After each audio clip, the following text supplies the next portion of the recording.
Hey everyone, what is good? Juby Taz back with a new video for y'all, where today we're going to take a look at the biggest sack of shit in the shinobi world. The man who held no redeemable qualities and was basically the main scapegoat of the series, Danzo. This video will be in lieu of my "Why do people hate Danzo" video, as this bastard deserves a special type of video. The reason why I didn't make a "Why do people hate Danzo" video yet is cause first off, it's pretty obvious why people hate him. Second off, most of my videos that criticize Konoha already talk about him. However, I still come across the occasional comment or shitpost of these wannabe edgelord or devil's advocates that will still try to defend Danzo's actions and try to make what he did against the Uchiha sound justified by smearing the entire clan as inherently evil due to their brain chemistry, and that somehow justified their eradication,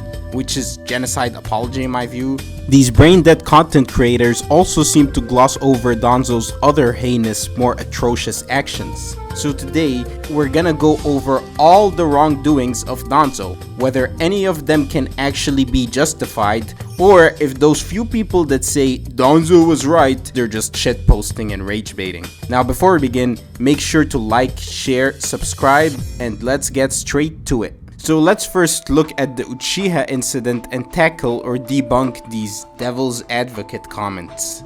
There's a lot of people that think that they're super based by saying, "Oh well, actually bro, Danzo was right in what he did to the Uchiha clan cause they're all like evil bro, so they had to be wiped out bro, for the good of everyone else bro, utilitarianism bro." And frankly, I don't even know if these people are serious with their comments or not. Maybe they just eat up the second Hokage's bigoted propaganda as it is, and just believe that all the Uchiha are spawns of Satan and hence they couldn't be allowed to remain alive, that they allegedly couldn't coexist with the others in the village, despite the fact that they coexisted with the village for decades and even participated in the shinobi wars and lost clan members on behalf of Konoha. Now, I discussed this topic in greater detail in my "Why do people hate the Uchiha clan" video, so I suggest you go check it out if you want more details on the topic. But basically, the curse of hatred was an exaggerated smear. The Sharingan's evolution is tied to the individual's emotions, so when an Uchiha is manipulated in a certain way like Sasuke or Obito,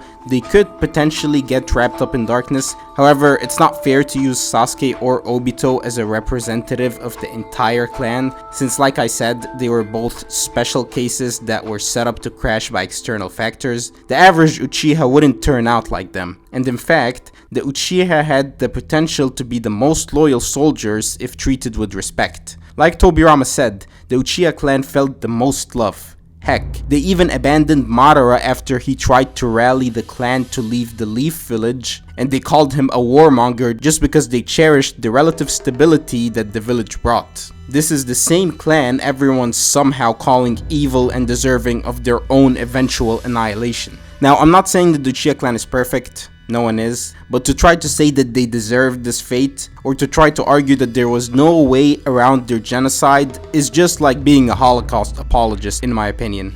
And to try to defend Danzo by saying that the Uchiha had inferior or antagonistic brain chemistry is just sick. Every genocide in history was justified by demonizing the targeted group, and the Uchiha are victims to the same smear tactic, the same tactic used to rationalize their annihilation. And yet, historically, looking back at those that perpetrated these large-scale crimes, they are never seen in a good light or reasonable figures by historians for a reason. The same thing can be said about Danzo. I know you're trying to sound cool and edgy by saying, "Well, actually Danzo was right," but it only makes you come off as ignorant or just in favor of war crimes. The only argument that could be made to warrant the Uchiha massacre is that had they staged that coup, a full-out civil war could have ensued, and then that could have resulted in greater overall casualties. But then what you should try to do is completely de-escalate the situation, not opt out for slaughtering the entire group. To make matters worse, Danzo didn't just come up with the idea of the Uchiha massacre, he's part of the reason they felt pressured enough to plan the coup in the first place. The Uchiha felt like they were being slighted because they had been stripped from any real positions of power and have all been segregated into the police force. And the police force itself didn't have a lot of real power. A lot of their missions were handed off to the Anbu, something that Danzo intentionally did to strip them off of the little power that they held. They were also under constant surveillance by the Anbu since as far back as the days of the second Hokage, and the scrutiny only worsened after the Nine Tails incident, which was unilaterally blamed on the clan. They didn't get the benefit of the doubt. And this was mostly on Danzo, the man that smeared them as the ones responsible for the attack, despite Danzo being the one that prevented them from getting involved. So if you look at it from the Uchiha's perspective, they're under constant surveillance, their police force authority is not taken seriously and are constantly undermined by the Anbu, and then the Nine Tails attack happens, they're prevented from interfering despite being the only ones that could realistically stop it, and then after that they get blamed for it, they're pushed to the edge of the village, the surveillance on them gets exacerbated, and now they're finally sick of it and want to have a say in the village they helped found, and you're telling me that they deserve to get massacred in response? Like, I seriously can't believe that some people out there are genuinely defending Danzo's actions, despite the fact that he was created as a scapegoat for all the evil deeds that Itachi did. For all the evil deeds that Konoha was responsible for. Danzo was a bad faith actor. He never considered the idea of negotiating with the clan because from the beginning he considered the Uchiha to be a threat that needed to be eliminated. That their existence in general was a threat to the village. Or to be more specific, to his version of the village. People keep blaming Hiruzen for how he kept stalling on the negotiations with the Uchiha when Danzo would have likely foiled any attempts at negotiation. Danzo represented the darkness or the general evil consensus of the Leaf villagers, those that detested and feared the powerful, the Kekkei Genkai, Sharingan-wielding Uchiha. As long as such a clan existed, they would have presented a threat to Danzo's complete authority over the village. That's the reason why he stole Shisui's eye. He was uncomfortable knowing that someone other than him possessed an ability like the Kodo Amatsukami, and banked on Shisui and Itachi's pacifism to not start a civil war, because stealing Shisui's eye is a legitimate declaration of war. But Danzo didn't think about the village's safety then, he just did what he wanted. This is not a man that you could legitimately say wanted what was best for the Leaf village. And then he pushed Itachi into that nasty situation and made him slaughter his entire clan in order to prevent a civil war, but he was the one that pushed it to that drastic extent. The Uchiha conflict would have likely never reached such a radical point if it wasn't for him constantly provoking the clan. He also never thinks of the bigger picture, the broader implications of the Uchiha genocide, the resentment that the survivors would harbor against him and against the village. Of course, as you all know, the Uchiha clan incident is just scratching the surface when it comes to Danzo. It's almost like everything that man was involved in was just heinous, like his secret collaboration with Orochimaru and his human experimentation. I mean, who do you believe is more evil? The man that experiments on children, or the man that oversees the whole process and has his root agents kidnap children so that they could be experimented on? Was this also what was best for the Leaf? Well, maybe you could try to make the argument that it was all to revive the wit style, so that if there were another Bijou attack, the tailed beast could get subdued with relative ease. However, that's also what the Hokage thought, and that's why there were legal procedures at first to implant the first Hokage cells. However, experiments resulted in mass casualties and the Hokage had to make it a forbidden jutsu. So kidnapping children against their will and putting them in test tubes is definitely crossing the moral threshold. Especially when you consider his true motives, because Danzo had kept in contact with Orochimaru so that he could be a recipient of Hashirama's cells. The children that were used before him were all lab rats so that Orochimaru could perfect the process and successfully implant the first Hokage cells into Danzo. Like always, Danzo was a coward that couldn't risk his life. And based on Tobi's assessment when he saw Danzo at the Samurai Bridge, he believed that Danzo wanted to control the Nine Tails for himself. That's why he kept a close eye on Naruto. So you could say that Danzo did all of that not for the good of the village, but so that he could possess even greater powers. But of course, Danzo's what's best for the village.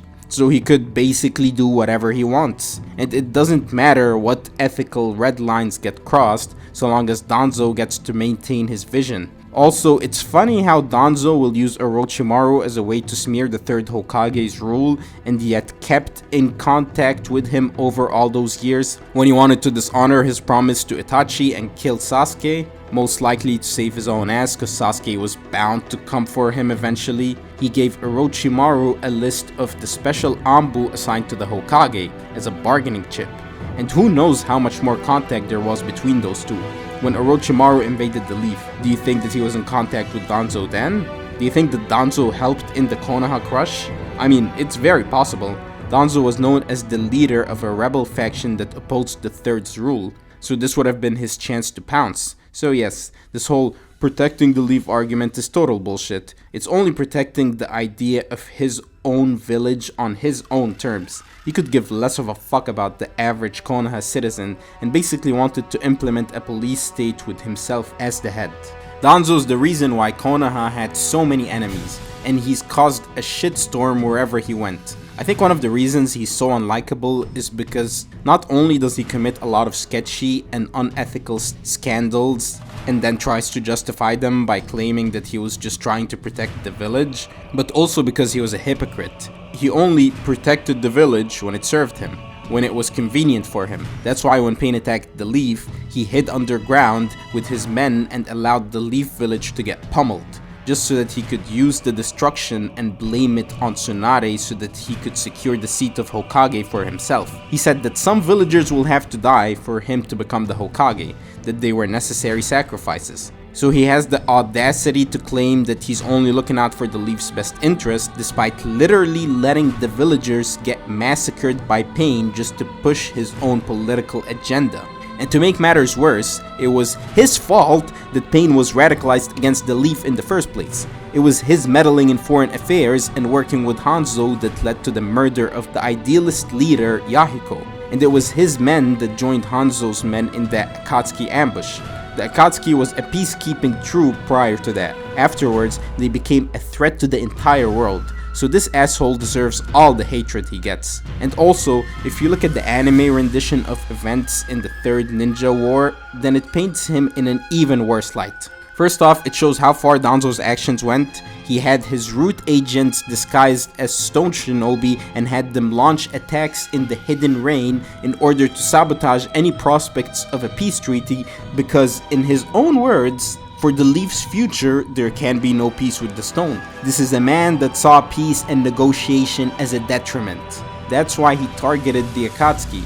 And if you didn't think he was evil enough, he then dresses up his dead Anbu agents as rain shinobi and tells Hanzo that the Akatsuki went rogue and attacked his own men. That Hanzo left them unchecked with too much power for too long, just stirring up the pot, turning everything he touches into shit. And if you think that he only made enemies of and acted tyrannically against foreigners, then you're gravely mistaken. Even those that were closely aligned to Konoha weren't safe from his schemes. He's also the one to turn Kabuto against the Leaf when he pulled up to the orphanage and threatened to pull funding from it and even hinted to kidnapping some of the children there if the retired wandering nun, Nono, Kabuto's foster mother, didn't return to perform some unnamed espionage mission on behalf of the Leaf. He also recruited Kabuto at the same time so he could become a spy and gather intel on all the great nations on behalf of Konoha. Though little did they know, the Danzo planned to have the both of them eliminate each other at the end because they knew too much, despite Danzo being the one to assign them those posts. They were both basically given a death sentence without even knowing it. And Nono was brainwashed by being fed false images of Kabuto so that she wouldn't recognize him. The saddest part is, she took this mission because Danzo lied to her and told her that Kabuto would be relieved from his duties had she killed that target. And Kabuto also volunteered in the first place to free Nono of her duties, another despicable act by Danzo. Kabuto was far from the only ally that came in Danzo's crossfires. If we look at the novel, it was revealed that Danzo's the one that leaked Naruto's status as the Nine-Tails Jinchuriki so that the devastated villagers had someone to fixate their hatred of the Nine-Tails on. And if we look at the anime filler, he even once attempted to assassinate the third Hokage because he believed the third was too soft and that for the good of the Leaf, Hiruzen had to go.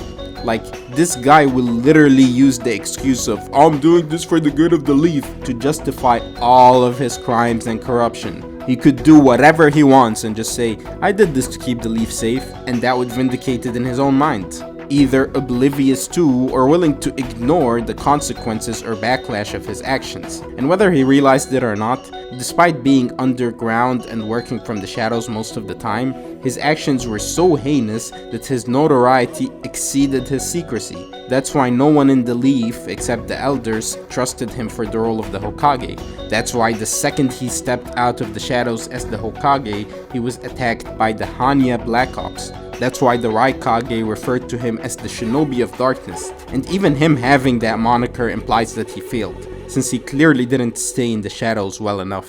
You see, the reason why so many people hate Danzo and don't find him as likable as the other antagonists is that he was created to be hated, a man that lacked any redeemable qualities.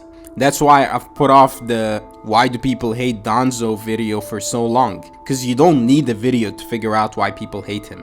He is detestable in every way, shape or form. Backstabbing, conniving, lacking the sympathetic backstory. Heck, Danzo's backstory was that he was essentially a very petty and insecure man that was ashamed of the fact that he was a coward deep down and didn't share the same courage as his father and grandfather that died in the battlefield.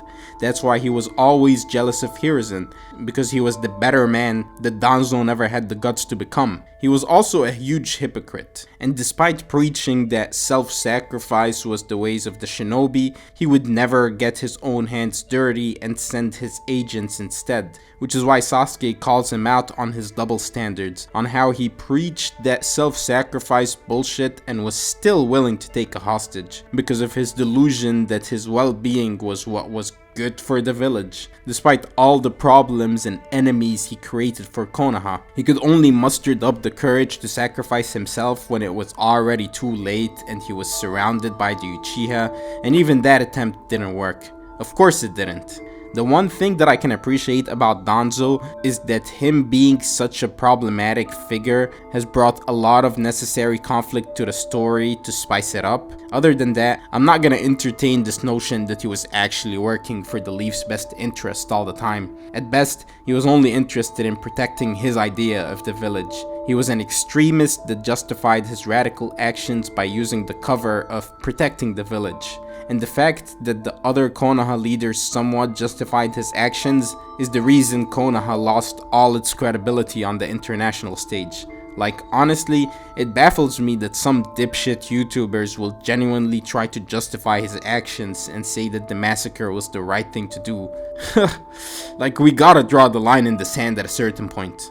Anyways, this will serve as my take or analysis on why does everyone hate Danzo, the possible finale to my Why Do People Hate series. I figured that I had to save this guy for last. If you guys haven't checked that playlist out already, then I highly do recommend it. And other than that, I'll see you guys in the next video. Peace out.